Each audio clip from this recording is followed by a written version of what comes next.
The YMCA of Oakville Peace Breakfast took place yesterday morning and promoted the message of hope throughout Halton. The event recognized members of the community that give their time to giving back and helping others. A keynote speaker was also on the agenda.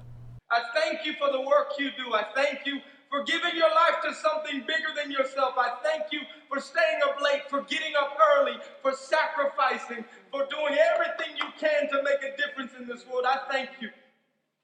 But as I thank you, I pause and I beg you.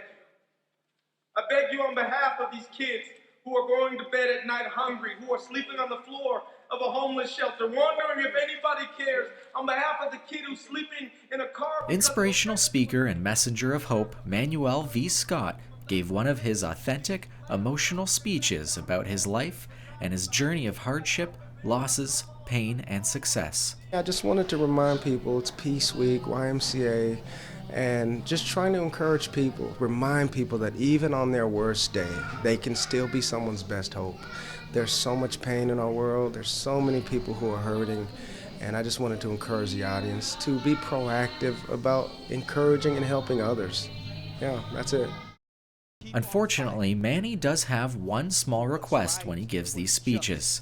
No cameras are allowed in order for him to be more open and speak without distractions. A small sacrifice for an important cause. Manny's story spans across years of his life, seeing his mother abused by his stepfather at a young age, living between 26 places by the age of 16, coping with the brutal murder of his best friend, and getting into marijuana and alcohol at the age of 11.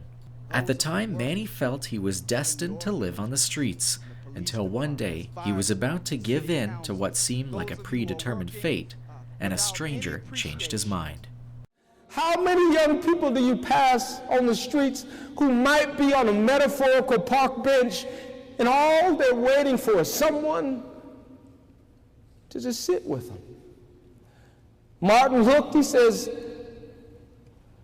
man, I'm not judging you. He says, but you seem to be going down a path that's going to get you hurt. It's going to get you killed. I said, man, you don't understand what I'm going through. He says, I don't. Don't get mad at me. Don't get mad at me, but just look at me. And I looked at Martin, and Martin said these words. He says, just because you live in this hood don't have to live in you.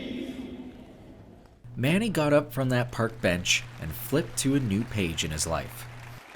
He went back to school, got the help he needed, and the guidance he was looking for. Now he's a father of 3, a pilot, and spends his time spreading his message of hope to others.